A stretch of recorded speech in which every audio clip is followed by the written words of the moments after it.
Shabbat, Daf, Pevav Amud Aleph. Bonjour tout le monde. Aujourd'hui, nous avons un Daf extrêmement riche, avec beaucoup de sujets, plusieurs sujets. On va essayer d'introduire chaque sujet, donc dans la Mishnah. Matitin, commence la Mishnah, quatrième ligne. Minaï lepoletet shirvat zera beyomash dishi shetet mea. On va expliquer. Donc, les Bnei Israël, Moshe Rabbeinu monte au ciel, Hachem lui dit redescends pour dire aux Bnei Israël de se séparer de leurs femmes, parce que Shabbat, je vais vous donner la Torah. Alors, il y a une marloquette si c'était mercredi ou jeudi qui leur a dit ça. Si c'était mercredi, ça voudrait dire qu'il faut se séparer de sa femme 3 jours avant. Si c'est jeudi, 2 jours avant. Ça serait une marloquette un peu plus loin. Maintenant, pourquoi il faut se séparer tellement de temps avant? Parce que si c'est quelqu'un était avec sa femme et que il a eu donc la semence, cette semence, si elle ressort, poletet shirvadira, ce qu'on appelle, c'est-à-dire si elle rejette cette semence, eh bien tant que la semence est encore capable de féconder, elle est tmea, elle est impure, elle rend impure la personne, la femme. Si elle s'est abîmée, donc au bout de 3 jours, de 2 jours, c'est ça la marloquette, à ce moment-là, elle ne dérange plus. Alors, si on veut que la femme puisse recevoir la Torah avec tout le monde, et ça va être Shabbat matin, donc déjà vendredi soir, il faut qu'elle aille au mikvé. Et si après la Shirvat Zera ressort, alors on n'a rien gagné. Alors pour pas qu'on arrive là, il fallait qu'on avertisse à l'avance. Alors le problème, et ça on verra dans la Gemara, c'est d'accord. Déjà une marloquette, est-ce que c'était mercredi ou jeudi? Mais à part ça, est-ce que les Bnei Israël se sont séparés de leurs femmes mardi soir, mercredi matin, mercredi soir, jeudi matin? Voilà, ça va être tout le problème.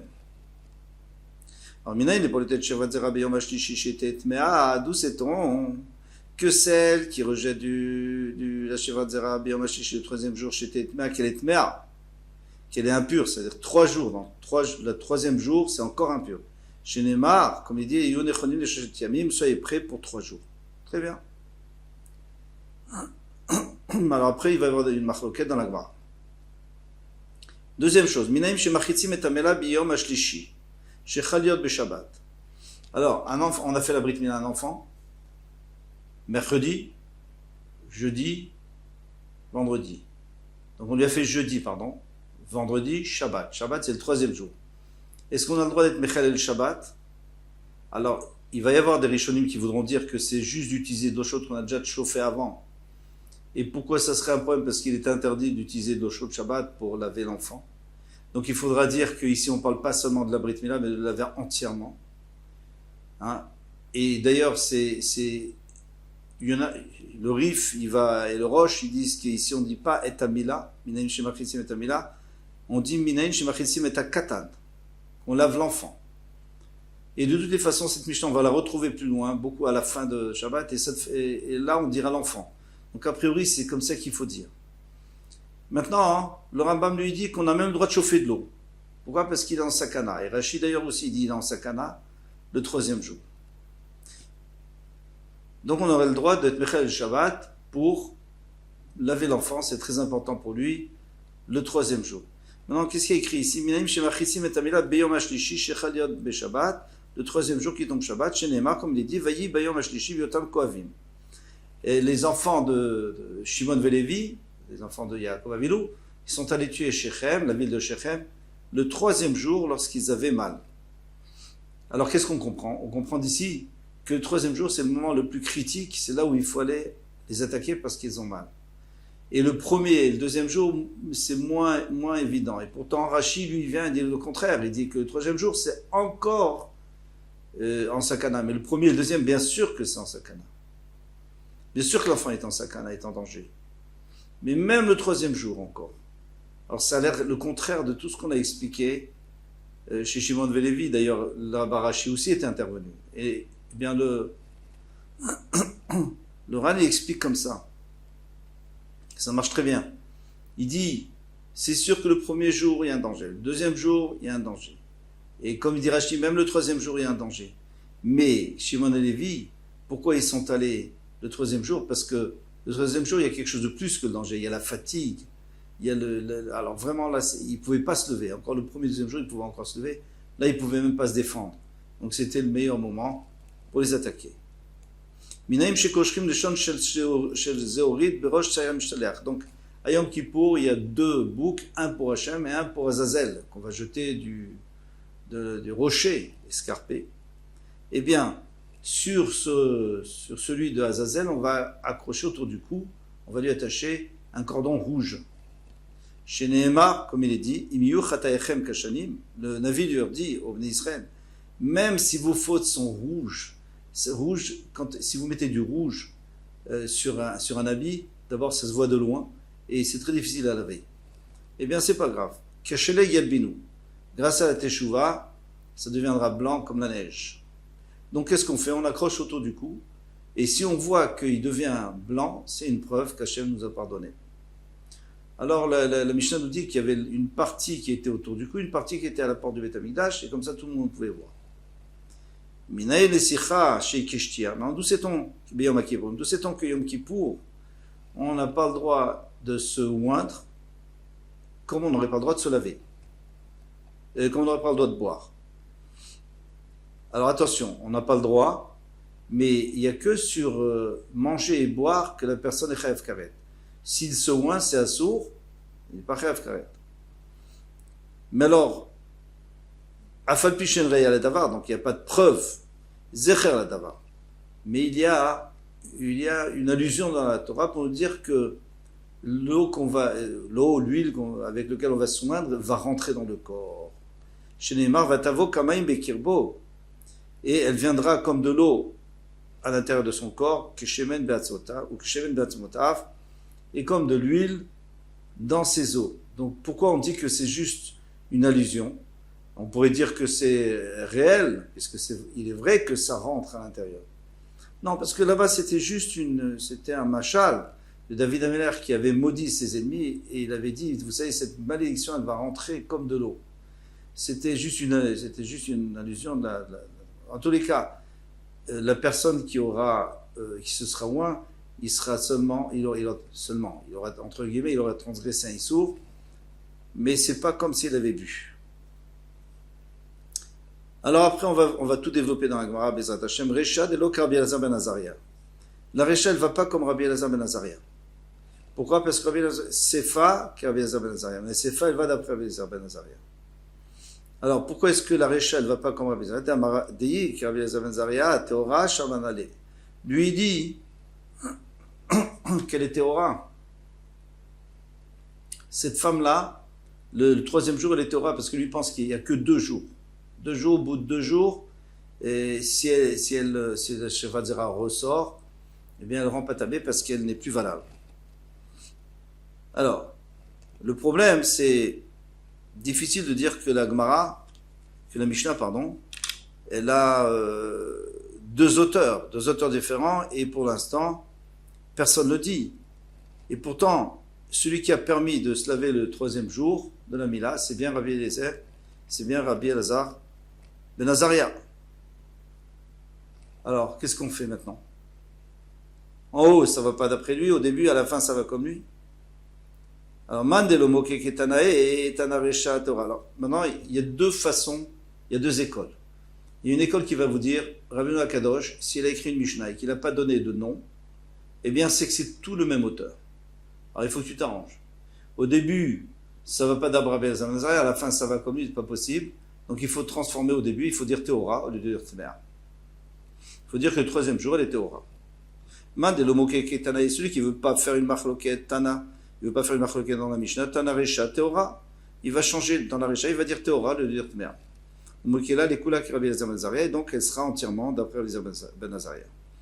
Maintenant, il y a une autre école qui dit, moi je préfère ne pas transformer la Mishnah, ne pas ajouter ou enlever des mots, ou transformer les mots. Je préfère dire que c'est 2 personnes différentes.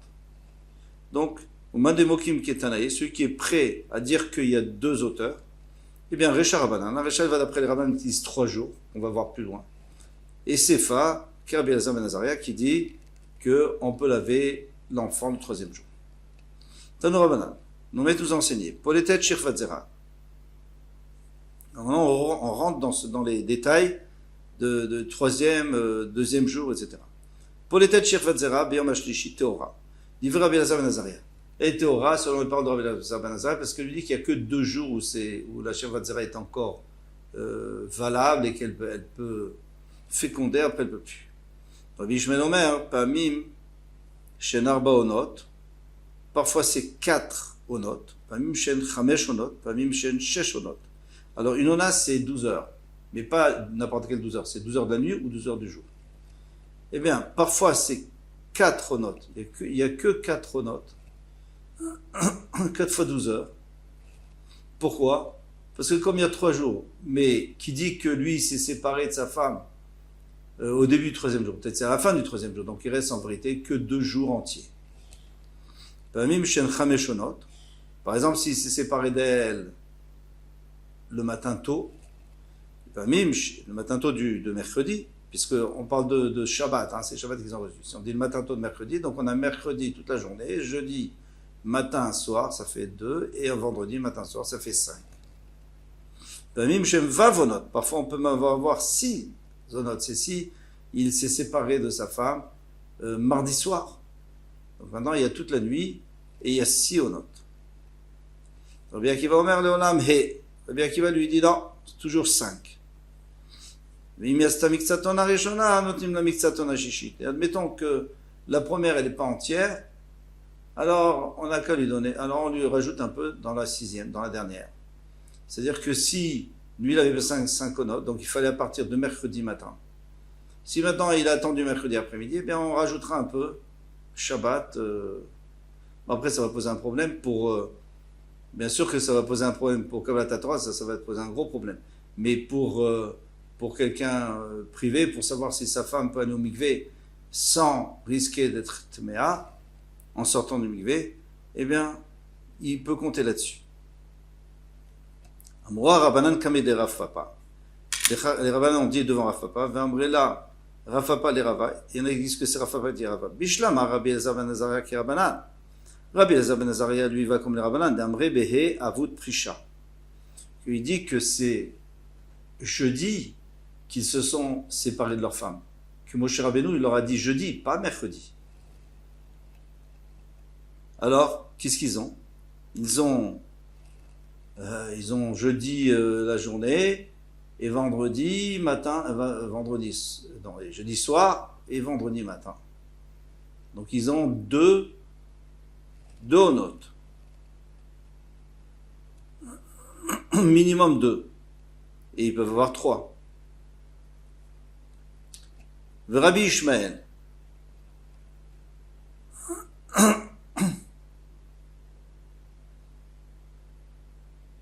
Alors là, c'était qui?